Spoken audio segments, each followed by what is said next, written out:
So at what moment does chaos hit you? I think the answer is different for all of us. We each have a different meter of when it's too much or when we're just done with it all. There's a basic human inclination to have some semblance of order because order makes us feel safer. When we know what to expect, we feel more in control of our surroundings. This week, many of us have experienced what we would deem as chaos. We had weather predictions that brought us fear and weather events we could not control. Some of us experienced medical issues for ourselves or for the ones that we love. One of my friends, Brennan, said that his 12-year-old came home to him and had told him he had fallen through the ice all the way up past his waist. And Brennan said the news consumed him. The fear of what could have happened to his child consumed him. And he said, I didn't know if I should hug him or punish him.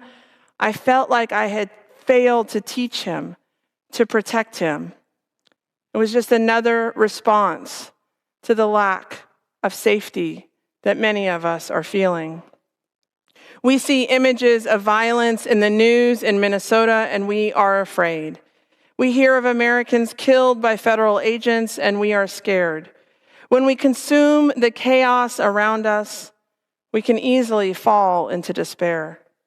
What semblance of control we thought we had seems to ebb away each day, replaced by cynicism and hopelessness. The party seems to be over. In the Hebrew tradition, a wedding banquet is a foretaste of heaven. It is a time of great celebration and joy. Wine is a symbol of joy and life. Mary points out the fact that at this wedding in Cana, the wine has run out. That may be what it feels like for some of us today, that the joy of life has run out. In reading this story again, I learned that the word miracle is more accurately translated as sign. Here, Jesus gives us a sign that the party is not over, that there is still something to celebrate. Mary knows it's not time for the party to end. She turns to the servants, and her words still apply to us today. Do whatever he tells you. We all can be doing what Mary said, doing whatever Jesus tells us to do.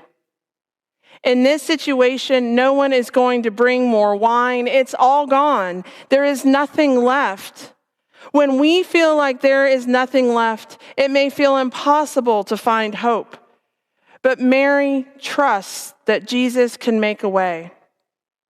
Matthew 19:26 tells us that all things are possible with God. And so, he does.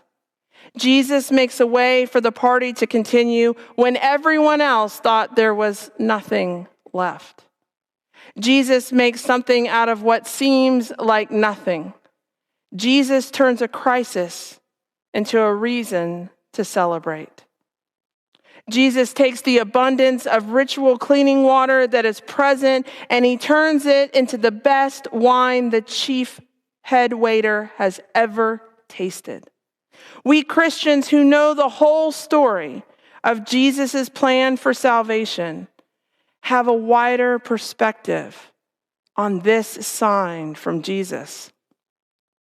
This sign wasn't just to keep a wedding banquet going.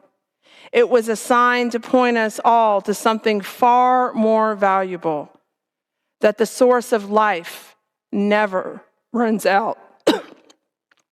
This sign shows us the abundance of heaven. When we let go and do what Mary says, when we trust Jesus like she tells us to do, we will always have hope. For Christians, we are invited to a wedding feast. We are seated at the table. In our Holy Communion liturgy, we say, by your Spirit, make us one with Christ. one with each other, and one in ministry to all the world until Christ comes in final victory and we feast at his heavenly banquet. Our glasses will never run out when we trust that it is God who fills our cups. It is Jesus.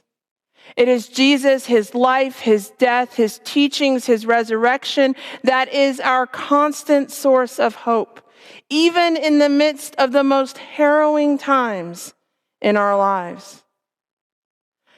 Recently, I watched a new documentary on National Geographic called Pole to Pole. Will Smith, yes, the famous actor Will Smith, goes on these adventures to find the answers he has been looking for to change his perspective on life.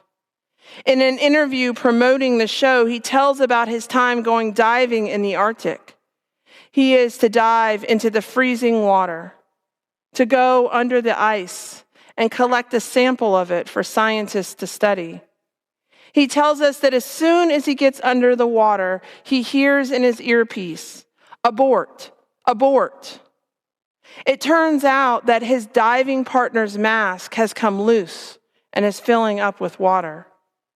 Will desperately tries to scramble and he comes up against the ice. He cannot exit the water because there is ice all around him. He is underwater and he cannot get to the fresh air.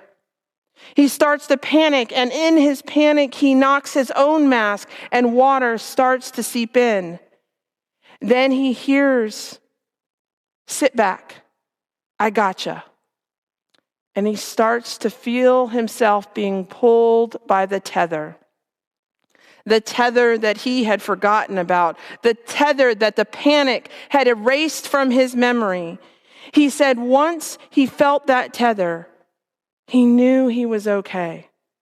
He knew his team had him, and so he was able to sit back and enjoy the beauty of the surroundings, the sun coming through the ice, the realization what an adventure this is, that nobody, not everybody gets to see this kind of beauty and be in this place. And as he's being pulled back by the team, he has relinquished his control and decided to trust the team that is around him.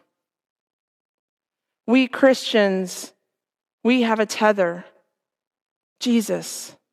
When the world around us is broken and chaotic, there is still Jesus. When we panic and seem to find no solution, we have Mary's words to follow. Do whatever Jesus tells you to do. What happens so often, though, is that when we have a bad day, we look around and we turn in our hope, we deliver it, we turn it in like a book at the library and say, "I'm done with that." And instead, we check out despair. Then we have another bad day and we start to only see the negative around us. It comes tumbling down like an avalanche, one bad thing after another. We see that the wine has run out, our cup is empty, and we think the party's over. So we get up to leave. We give up and we go home. And the good news is we don't have to believe that Jesus can make a way for us for him to do so. Hear what I'm saying. Jesus will make a way whether we contribute or not. Mary simply says, "Do what he tells you to do." And she walks away. She walks away trusting that Jesus will provide. The party is never over because our hope is Jesus, our Christ, our Emmanuel, God with us, our Prince of Peace. So, what is threatening to run out in our world today? Do we need more peace? Do we need more kindness? Do we need more of loving your neighbor? Yes, we need all of those things, and we need more faith and more hope and more gentleness and more self-control. But the good news is that Jesus provides all of this and more in abundance. Jesus will always provide more than we could ever imagine. We need only look at the tether that he has wrapped around us and give thanks that he is always pulling us back to order, to safety, to warmth, to the abundance of God's amazing grace. This story of the wedding at Cana is so much more than a story about a party. It places Jesus right at the brink of what most would think was the end, and instead gives him the opportunity to show us all God's glory and grace. It turns Mary's concerns into trust. It turns the worried servants into witnesses of amazing grace. Today, this word from God still speaks to our concerns of fear and scarcity. It gives us, who are at the brink of despair, a reason to hope. The good wine is still to come.